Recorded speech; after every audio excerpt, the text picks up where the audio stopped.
আল্লাহ আমার রব, এই রবি আমার সব। দামে দামে তুন মনে তারি অনুভব। তোমার দুনিয়াতে আমি যেদিকে তাকাই, অথই নিয়ামতে ডুবে আছি সবাই। পাক পাখালির গানে শুনি তসবি কলরব, তসবি কলরব। আল্লাহ আমার রব, এই রবি আমার সব। আসসালামু আলাইকুম। প্রিয় দর্শক, আপনারা কেমন আছেন? সবাই ভালো থাকুন, সেটাই আমাদের একান্ত কামনা। শুরু হলো আপনাদের প্রশ্ন নিয়ে আপনাদের এই প্রিয় অনুষ্ঠান আপনার জিজ্ঞাসা। আপনাদের সাথে আছি আমি জয়নুল আবেদিন আজাদ। আজকেও আপনাদের প্রশ্নের জিজ্ঞাসার জবাব দিচ্ছেন বিশিষ্ট আলেম ডক্টর মোহাম্মদ সৈফুল্লাহ। আসসালামু আলাইকুম ওয়া রাহমাতুল্লাহি ওয়া বারাকাতুহু। প্রিয় দর্শক, চলুন তাহলে জিজ্ঞাসার জগতে। শুরুতে একটি চিঠি এটি পাঠিয়েছেন শাফিয়া খাতুন, পশ্চিম শিকারপুর, পিরোজপুর থেকে। আপনি লিখেছেন, আমি আপনাদের অনুষ্ঠানে নিয়মিত দর্শক। আশা করি আমার প্রশ্নগুলোর জবাব পাব। আপনি প্রথমে লিখেছেন, বিভিন্ন তাসবিহ পড়ার জন্য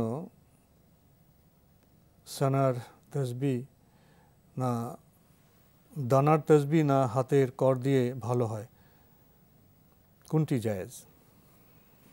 তাসবিহ পড়ার জন্য মূলত হাতের করের মধ্যে পড়াই হচ্ছে সুন্নাহ। রাসূলুল্লাহ সাল্লাল্লাহু আলাইহি ওয়াসাল্লাম এভাবে পড়েছেন, ইন্নাহুন্না মুস্তানতাকাত। হাদিসের মধ্যে রাসূলুল্লাহ সাল্লাল্লাহু আলাইহি ওয়াসাল্লাম ইরশাদ করেছেন যে এগুলো কিয়ামতের দিন কথা বলবে, সাক্ষ্য দেবে। সুতরাং এগুলোই মূলত সুন্নাহ। আর মানে দানার তাসবিহ যেটা রয়েছে সেটা রাসূলুল্লাহ সাল্লাল্লাহু আলাইহি ওয়াসাল্লামের সময় প্রচলিত ছিল না। সুতরাং উত্তম হচ্ছে সেটাকে পরিহার করা। বরং এই যুগের গবেষকদের মধ্যে শেখ বকর আবু সাইদ রাহিমাহুল্লাহ তাআলা তিনি এটাকে বেদাত বলেছেন। আরও অনেক আলেমই এটাকে বেদাত বলেছেন। তাই যেহেতু আলেমদের মধ্যে একদল উলামা কেরাম বেদাত বলেছেন, কী জন্য আমি এই বেদাত করব? বেদাত করার প্রশ্নই আসে। এই ইবাদতের মধ্যে রাসূল সাল্লাল্লাহু আলাইহি ওয়াসাল্লাম যেহেতু একটা নির্দেশনা দিয়েছেন, সেটা হচ্ছে হাতের মধ্যে রাসূলুল্লাহ সাল্লাল্লাহু আলাইহি ওয়াসাল্লাম গণনা করার কথা বলেছেন, তাই রাসূলুল্লাহ সাল্লাল্লাহু আলাইহি ওয়াসাল্লাম যেটা করেছেন সেটাই করা উত্তম। এবং বেদাত পরিহার করা এটাও খুবই গুরুত্বপূর্ণ বিষয়। যত বেশি সতর্ক হওয়া যায়, কারণ তাহলে তো আপনার আমলটাই বরবাদ হয়ে যাবে। এই জন্য আমল বরবাদ যাতে না হয়, বেদাত থেকে নিজেকে মুক্ত রাখার জন্য চেষ্টা করবেন। আপনি আরও লিখেছেন, হাজিগণ দেশে ফিরে তাসবিহ, নামাজের বিছানা, খেজুর, জমজমের পানি বিতরণ করেন, এটা কি ঠিক আছে? তাসবিহ তো বিতরণ করেন, তাসবিহ যেহেতু আসে এগুলো তো চীন থেকে, এগুলো ব্যবসায়ী হলো চীন।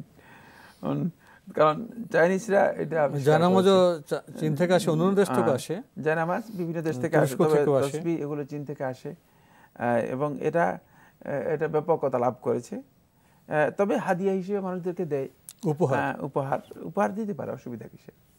আপনাকে একটা তাসবিহ দিল, দানা আপনি রাখলেন সুন্দর ঘরের মধ্যে, কোথাও রাখলেন।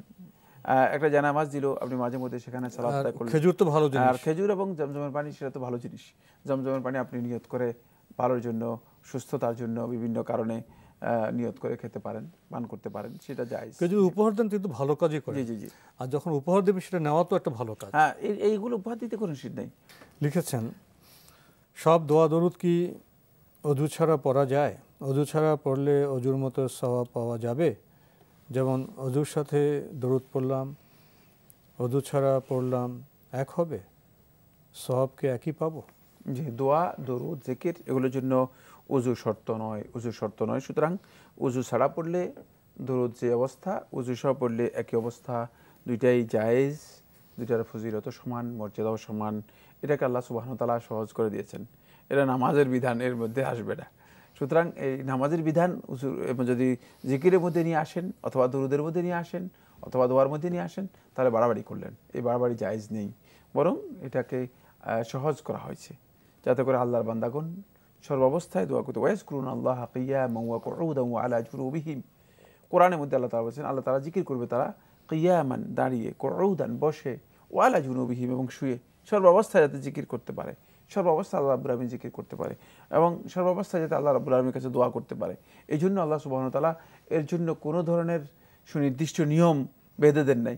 কিন্তু সালাতের মধ্যে যখন আসবেন তখন এর জন্য নির্দিষ্ট নিয়ম রয়েছে। ওযু ছাড়া সালাত আদায় করলে সেই সালাত গ্রহণযোগ্যই হবে না, এবং সালাতের জন্য সবচেয়ে প্রথম শর্তই হচ্ছে তাহারাত। অবশ্যই আপনাকে পবিত্র হতে হবে ওযু অথবা গোসলের মাধ্যমে। লিখেছেন, তাহাজ্জুদ পড়ার জন্য বেতের রেখে দিলাম, উঠতে পারলাম না, তখন কি হবে? বিস্তারিত জানাবেন। পড়তে না পারলে আর কিছুই হবে না, কিছুই করার নেই। আপনার পড়তে পারেন নাই, আপনি মানে এতে সওয়াব থেকে বঞ্চিত হলেন, সওয়াব থেকে মাহরুম হলেন, বঞ্চিত হলেন।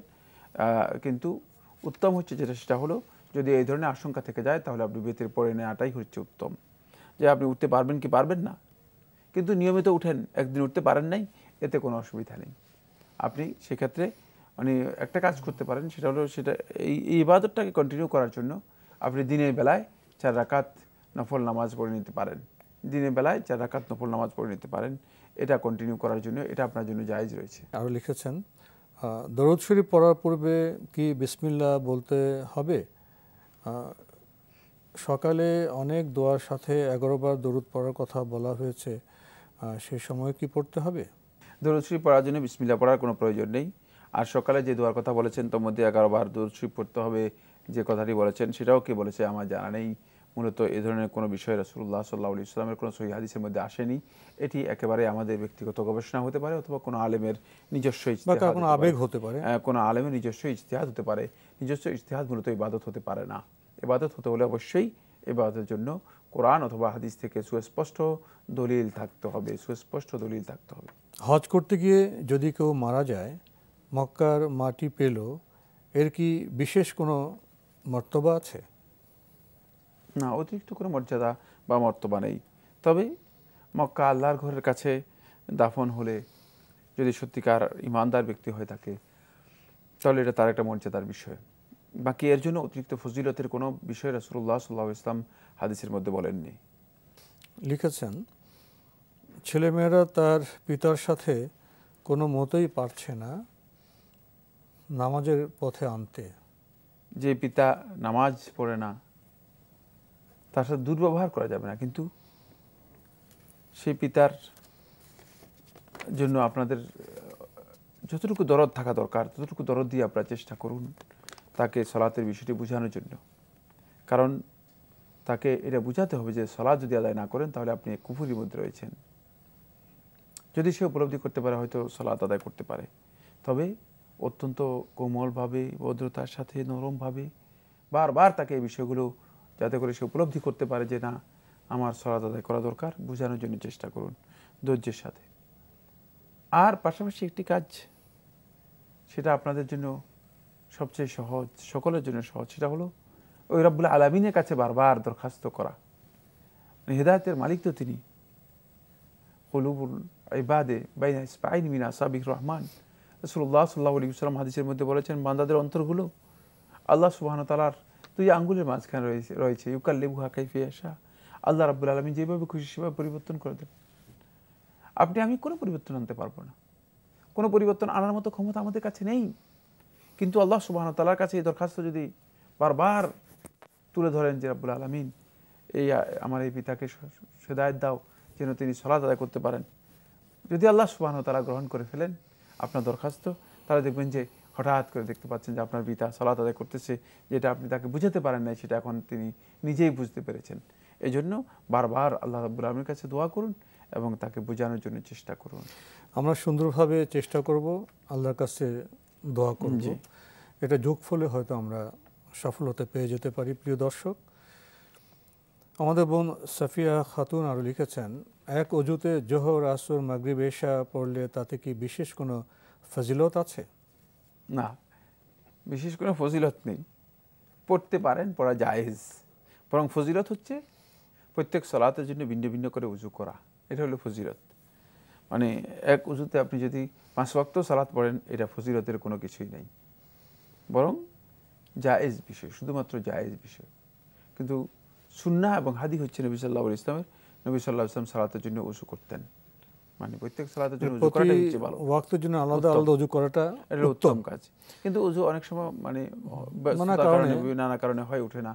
মানে এক অজুতে আমরা 5 ওয়াক্ত নামাজও পড়তে পারবো, জায়েজ রয়েছে। জি, আল্লাহ আমার রব, এই রবি আমার সব, আল্লাহ আমার রব, এই রবি আমার সব। আমরা বোন সাফিয়া খাতুন আপনার চিঠি পড়ছিলাম, আপনি আরও লিখেছেন, জোহর থেকে এশা পর্যন্ত অজু রাখলাম, হঠাৎ কোনো জরুরি কাজে বের হলাম, লোকদের সাথে দেখা হলো, কথাবার্তাও হলো, ঘরে এসে মাগরিব বা এশার নামাজ হবে, অজু ভঙ্গের কোনো কারণ ঘটেনি, ওই যে লোকজন দেখলাম, কাজ সারলাম, কথা হলো, তাতে পুনরায় অজু না করে নামাজ পড়লে কি হবে? উযুভঙ্গের কোনো কারণ যদি না হয় তাহলে আপনার নামাজ হতে কোনো আপত্তি নেই, নামাজ হয়ে যাবে। এখন আপনি বাইরে লোকদের সাথে কথা বললে উজু নষ্ট হয় না, একজন লোকের দেখা হয়ে গেছে উজু নষ্ট হবে না, বাইরে বাজারের জন্য গিয়েছেন উজু নষ্ট হবে না, এগুলো উযুভঙ্গের কারণ নয়। উযুভঙ্গের কারণগুলো সুনির্দিষ্ট। লিখেছেন, সালাম আগে দেওয়া ওয়াজিব, ছোট বড় সবাইকে সালাম দেওয়া যাবে কি? সালামকে প্রশস্ত করে দাও, আল্লাহ তোমার গুণ প্রশস্ত করে দেবেন, এ কথা কতটুকু সত্য? ওয়াজিব বলতে এটা সুন্নাহ, তাকিদ দেওয়া হয়েছে। ছোট বড় সকলকে দেওয়া জায়েজ, ছোটকে দিতে পারেন, বড়কে দিতে পারেন। সালাম আপনি আগে দিলে সওয়াব বেশি পাবেন, কোনো সন্দেহ নেই। আর সালাম আগে দেওয়ার ফজিলত বেশি, এটাও রাসূলুল্লাহ সাল্লাল্লাহু আলাইহি ওয়াসাল্লাম হাদিস দ্বারা সাব্যস্ত হয়েছে। মানে খায়রুহুমা মান ইয়াবদাউ বিসসালাম, তাদের দুজনের মধ্যে যে সালাম দিয়ে শুরু করলেও সেই হচ্ছে সবচেয়ে উত্তম। এটাও হাদিসের বক্তব্যের মাধ্যমে এসেছে। বাকি পরে যে বক্তব্যটি আপনি উল্লেখ করেছেন যে মানে সালামকে প্রশস্ত করলে আল্লাহ তোমার গুণ প্রশস্ত করে দেবেন, আল্লাহ তোমার কি প্রশস্ত করবেন? গুণ প্রশস্ত করে দেবেন, না এই ধরনের কোনো বক্তব্য রাসূলুল্লাহ সাল্লাল্লাহু আলাইহি ওয়াসাল্লাম হাদিস দ্বারা সাব্যস্ত হয়েছে আমার জানা নেই। তবে কোনো সন্দেহ নেই, সালাম প্রসার করলেই রাসূলুল্লাহ সাল্লাল্লাহু আলাইহি ওয়াসাল্লাম বলেছেন যে ঈমানদার ব্যক্তিদের মধ্যে ভালোবাসার সৃষ্টি হবে, ভালোবাসার প্রসার লাভ করবে, এটা হাদিস দ্বারা সাব্যস্ত হয়েছে। আওয়ালা আদুল্লুকুম আলা শাইইন, রাসূলুল্লাহ সাল্লাল্লাহু আলাইহি ওয়াসাল্লাম ইরশাদ করতেছেন, তোমাদেরকে কি আমি এমন একটা বিষয় সম্পর্কে শিক্ষা দিব না, জানাবো না? ইজা ফাআলতুম তাহাবাবতুম ফীমা বাইনাকুম, যদি তোমরা এই কাজটি করো তাহলে তোমরা পরস্পরের মধ্যে তোমাদের ভালোবাসা তৈরি হবে, সম্প্রীতি তৈরি হবে। আফশুস সালাম বাইনাকুম, তোমরা নিজেদের মাঝে সালামের প্রসার ঘটাও। তাই সালামের প্রসার মূলত ইমানদার ব্যক্তিদের ভ্রাতৃত্ব, মুসলিম ভ্রাতৃত্বের বৃদ্ধি ঘটায়, মুসলমানদের মধ্যে ভ্রাতৃত্বের প্রসার ঘটায়, এতে কোনো সন্দেহ নেই। প্রিয় দর্শক, এবার আমাদের হাতে একটি ইমেল, এটি পাঠিয়েছেন মিসেস সামাদ, ইউএসএ থেকে। আপনি লিখেছেন, প্রসাধনী দ্রব্যে এবং নিত্য প্রয়োজনীয় বস্তুতে হারাম উপকরণ মিশ্রিত থাকলে তা ব্যবহার করা যাবে কি না, এ ধরনের প্রশ্নের উত্তরে আপনারা বলেন, এসব নিয়ে বেশি খোঁজাখুঁজি করার দরকার নেই। এমনও বলেন যে কোনো দ্রব্যে প্রিজারভেটিভ হিসেবে অ্যালকোহল ব্যবহার করা হলে সেই জিনিস ব্যবহার করলে গুনাহ হবে না। যখন হারাম জিনিস মানুষ দেহের অপূরণীয় ক্ষতি সাধন করে থাকে, এমনকি গর্ভের সন্তানকেও নষ্ট করে দিতে পারে বা বিকলাঙ্গ করে দিতে পারে, সেখানে আমরা পয়সা দিয়ে জিনিস কিনবো আর ভালো করে জেনে কিনবো না, সেটা কেমন কথা? ভালো করে খুঁজলে তো এমন প্রসাধন সামগ্রী ও নিত্য প্রয়োজনীয় জিনিস আল্লাহ তাআলা মিলিয়ে দেবেন, যাতে প্রিজারভেটিভ হিসেবে অ্যালকোহল ব্যবহার করা হয় না, কিংবা তাতে কোনো হারাম উপকরণও থাকে না। আরও লিখেছেন, ঔষধে খাদ্য দ্রব্যে যদি জেলাটিন বা গ্লিসারিন ব্যবহার করা হয় তবে অবশ্যই খোঁজ নিয়ে জানতে হবে এই জেলাটিন বা গ্লিসারিন হারাম প্রাণী শূকর থেকে এসেছে নাকি কোনো হালাল প্রাণী থেকে এসেছে। তেমনিভাবে কোনো জিনিসে অ্যালকোহল বা অন্য কোনো বিষাক্ত প্রিজারভেটিভ রয়েছে কিনা তা জেনে নিতে হবে। কোম্পানিগুলোতে ফোন করলে তারা ক্রেতাদের সন্দেহ নিরসন করেন। এজন্য দ্রব্যটি যে বাক্সে করে আসে তার গায়ে কোম্পানির ফোন নম্বর, ওয়েবসাইট অ্যাড্রেস লেখা থাকে। বিদেশি জিনিসের কথা বলছি, কিন্তু বাংলাদেশে যতদিন জিনিসপত্রের সঠিক মান রক্ষাকারী প্রতিষ্ঠান গড়ে উঠবে না, ততদিন হারাম এড়িয়ে নিজের ক্ষতি থেকে বাঁচার জন্যে এদেশে উৎপাদিত প্রসাধনী ব্যবহার করা বা খাদ্যদ্রব্য খাবার প্রশ্নই ওঠে না। তার চাইতে প্রাকৃতিক উপাদান থেকে ঘরে তৈরি প্রসাধনী ব্যবহার এবং নিজে প্রস্তুত করা খাদ্য খাওয়াই উত্তম।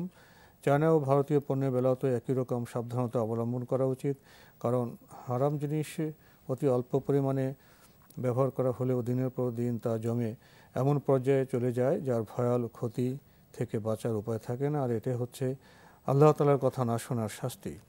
কোরআন ও হাদিস নির্ভর পরামর্শের জন্য মানুষ আপনাদের কাছে প্রশ্ন পাঠায়। আমরা চাই আপনারা খোদাফেরুর ভীতির সাথে সঠিক উত্তর দিয়ে মানুষের উপকার করবেন। এবং আপনি দীর্ঘ চিঠিতে অনেকগুলো বিষয়ের অবতারণা করেছেন।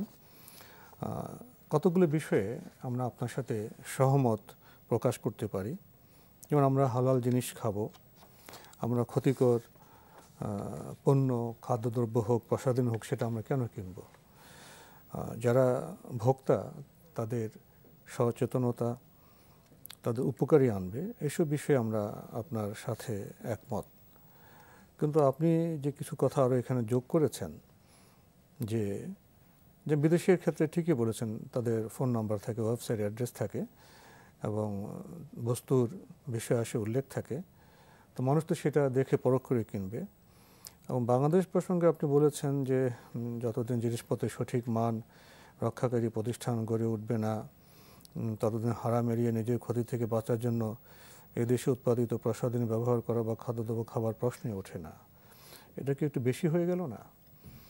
বাংলাদেশের সব প্রসাধনী কি খারাপ? বাংলাদেশে খাবার মতো কি কোনো খাদ্যদ্রব্য নেই? এখানে বোধহয় আমাদের আরেকটু বিবেচনার প্রয়োজন আছে। সেটা দেশি হোক বা বিদেশি হোক, যদি ক্ষতিকর হয় সেটা অবশ্যই আমরা বর্জন করব। কিন্তু আমরা কি করে ঢালাওভাবে বলবো যে বাংলাদেশের খাদ্যদ্রব্য খাবার প্রশ্নই ওঠে না? এখানে বোধহয় আমাদের আরও বিবেচনার প্রয়োজন আছে। আপনি আরও কিছু দেশের কথা উল্লেখ করেছেন। আমরা খারাপ পণ্য যে দেশেরই হোক, সেটা চায়নার হোক ভারতের হোক, সেটা কেন কিনবো? আর ভালো হলে মানুষের প্রয়োজন হলে মানুষ কিনবে। মানুষের যে জীবনযাপনের সীমাবদ্ধতা আছে, প্রয়োজন আছে, মানুষ তো মানুষই। মানুষের মধ্যে যেমন সম্ভাবনা আছে তেমন সীমাবদ্ধতা আছে। এগুলি মিলিয়ে তো ভারসাম্যপূর্ণভাবে আমাদের জীবনযাপন করতে হবে।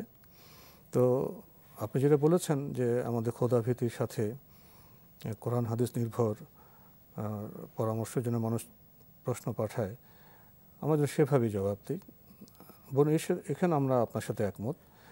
আমরা চেষ্টা করি খোদাভীতির সাথেই পবিত্র কোরআন এবং হাদিস থেকে দলিল নিয়ে কথা বলতে, এবং সেভাবেই আমরা বলার চেষ্টা করে থাকি। কখনো কখনো হতে পারে এরকম যে সময়ের কারণে বা অন্য কোনো কারণে আমাদেরও তো সীমাবদ্ধতা থাকে, হয়তো আমরা সংক্ষেপ করতে চাই, দ্রুত বলতে চাই, সেক্ষেত্রে অনেক সময় বোধহয় আমাদের যোগাযোগটা ঠিকমতো নাও হতে পারে। সেটা শুধু আমাদের এই প্রোগ্রাম না বা অনুষ্ঠান না, যে কোনো মানবিক বা মানবীয় প্রোগ্রামের ক্ষেত্রে সেটা হতে পারে। কিন্তু আমরা আপনার সাথে একমত। আমরা আল্লাহকে ভয় করে আমরা সেই দলিলের ভিত্তিতেই আমরা কথা বলার চেষ্টা করে থাকি। আর প্রসাধনী ব্যাপারে আমরা কয়েক ধরনের কথা বলে থাকি। অযথা সন্দেহের প্রবণ না হওয়া, আমরা বলে থাকি আপনার ইনগ্রিডিয়েন্টগুলো দেখুন, কী কী দ্রব্যে এটা নির্মিত হয়েছে সেটা দেখুন। এবং প্রিজারভেটিভের ব্যাপারে আমরা একটা কথা বলে থাকি, কিন্তু আমরা কখনো কথা বলি না যে জেলাটিন বা গ্লিসারিন এটা হারাম প্রাণী থেকে শূকর থেকে হয়েছে কিনা সে ব্যাপারে আমরা সচেতন হব না। এসব ক্ষেত্রে আমরা বিভিন্ন সময় কথা বলেছি, এবং এই কথাগুলো তো আপনি বলে থাকেন, আমি শুনেছি মাত্র, আমার শোনার প্রেক্ষিতে আমি কিছু বললাম। আপনি কি বলবেন? এখানে এই প্রশ্নকর্তা আপনি প্রশ্ন করেছেন, না প্রশ্ন না, এটা একটা পরামর্শ দিয়েছেন, ভালো পরামর্শ দিয়েছেন, ধন্যবাদ আপনাকে। আপনার এই অনুভূতিকেও আমরা স্বাগত জানাচ্ছি। ইসলাম মানুষদের জন্য সহজ করেছে দিনটাকে। এই জন্য খাবারের যে সমস্ত কন্টেন্টগুলো রয়েছে সেগুলোর মধ্যে যদি মানুষের জন্য ক্ষতিকর কিছু থাকে আর সেটা যদি প্রমাণিত হয়, তাহলে কোনো ব্যক্তির জন্য জায়েজ নেই যে সে ক্ষতিকর জিনিস খাবে। আমাদের সময় শেষ হয়ে গেছে। ক্ষতিকর জিনিস খাবে, কারণ ইসলাম এটাকে জায়েজ করে নেই। ইসলাম ক্ষতিকর জিনিসকে হারাম জায়েজ করার কি? ওয়া ইউহাররিমু আলাইহিমুল খাবায়েথ, মানুষের জন্য যে সমস্ত জিনিস ক্ষতিকর সেগুলোকে হারাম করা হয়েছে ইসলামের মধ্যে। সুতরাং আমরা কোত্থেকে এটাকে হালাল করব? প্রশ্নই আসে না। আমরা স্পষ্ট বক্তব্য দিয়েছি। সেখানে আমরা সুনির্দিষ্ট বিষয়ে যখন প্রশ্ন আসে, সুনির্দিষ্ট বিষয়ে ইসলামের যে অবস্থান সেটা কোরআন এবং হাদিসের ভিত্তিতে পরিপূর্ণ আল্লাহ রাব্বুল আলামিনকে ভয় করে আমরা চেষ্টা করি সে বিষয় তুলে ধরার জন্য। হয়তো আপনার কাছে জিনিসটা আরও বেশি বাড়াবাড়ি করলে, আরও এক্সট্রিম উত্তর দিলে আপনি হয়তো পছন্দ করতেন, কিন্তু সেই এক্সট্রিম হওয়ার অবস্থা আমাদের কাছে নেই, কারণ আমরা আল্লাহর বিধানের ক্ষেত্রে এক্সট্রিম হতে রাজি নই। যেটা আল্লাহ সুবহানাহু ওয়া তাআলা বান্দাদের জন্য সহজ করেছেন, যে ক্ষেত্রে সেটাকে যতটুকু হারাম বলা করতে হয়েছে। পারি না। জি, কুল মান হাররামা যিনাতাল্লাহি আল্লাতী আখরাজা লিইবাদিহি, আল্লাহ সুবহানাহু ওয়া তাআলা কোরআনের মধ্যে বলেছে, বলুন, আপনি জিজ্ঞেস করুন, মান কে সে হাররামা যিনাতাল্লাহি আল্লাতী আখরাজা লিইবাদিহি, যে কে সে ব্যক্তি যে হারাম ঘোষণা করতে পারে আল্লাহ তাআলা তার বান্দাদের জন্য যে সৌন্দর্যগুলো, যেগুলো আল্লাহ রাব্বুল আলামিন নিজে প্রকাশ করেছেন, সৃষ্টি করেছেন, বের করেছেন, এটা কারো দায়িত্ব নেই। আমি এই দায়িত্ব বহন করি না যে আমি কোনো জিনিসকে হারাম করতে পারি, কোনো জিনিসকে কঠিনভাবে বান্দাদের উপর চাপিয়ে দিতে পারি। যেটাকে আল্লাহ সুবহানাহু ওয়া তাআলা সহজ করেছেন, সেটাকে যেভাবে করেছেন সেভাবেই আমাদেরকে জেনে নিতে হবে, সেভাবেই আমাদেরকে বলতে হবে, এর বাইরে বলার সুযোগ নেই। এখন আপনি যদি মনে করেন যে না, আপনার মন মতো করে আমরা প্রশ্নের উত্তর দেব, সেটা আমার পক্ষে সম্ভব নয়, আমি দিতে পারবো না, কারণ আমি কোরআন এবং হাদিসের বক্তব্য আপনার মন মতো করে দেওয়ার মতো ক্ষমতা আমি রাখি না। তাই আপনি যেই চিন্তাধারা করেছেন সেটা ভালো, তবে আপনার পরামর্শ সেটা লাস্টে যে পরামর্শ দিচ্ছে সেটা শুদ্ধ। সেটা হচ্ছে যে সত্যিকার আল্লাহ রাব্বুল আলামিনের ভয়কে সামনে রেখে কোরআন এবং হাদিস অনুযায়ী প্রশ্নের উত্তর দেয়া, কারণ কোরআন এবং হাদিসের বাইরে আমরা চেষ্টা করি কোনো প্রশ্নের উত্তর আমরা দেই না। এটা হলো প্রকৃষ্ট পথ, এটাই যথাযথ পথ, আমাদের সবাইকে এই পথেই চলতে হবে। তো আজকে আমাদের এখানে শেষ করতে হচ্ছে। আপনাকে অনেক ধন্যবাদ। আপনাকে অশেষ ধন্যবাদ। প্রিয় দর্শক, চিঠি লিখুন, প্রশ্ন পাঠান আমাদের ঠিকানায়। পরিচালক আপনার জিজ্ঞাসা, এনটিভি, বিএসসি ভবন, 7ম তলা, 102 কাজী নজরুল ইসলাম এভিনিউ, কারওয়ান বাজার, ঢাকা 1215। আপনারা ইমেলও করতে পারেন। আমাদের ইমেল অ্যাড্রেস আপনার জিজ্ঞাসা @ntvbd.com। দর্শক, আপনারা আমাদের অনুষ্ঠানে এনটিভি অনলাইনেও দেখতে পারবেন। ভিজিট করুন www.ntvbd.com। দর্শক, আপনারা সবাই নিরাপদে থাকুন শান্তিতে। আসসালামু আলাইকুম।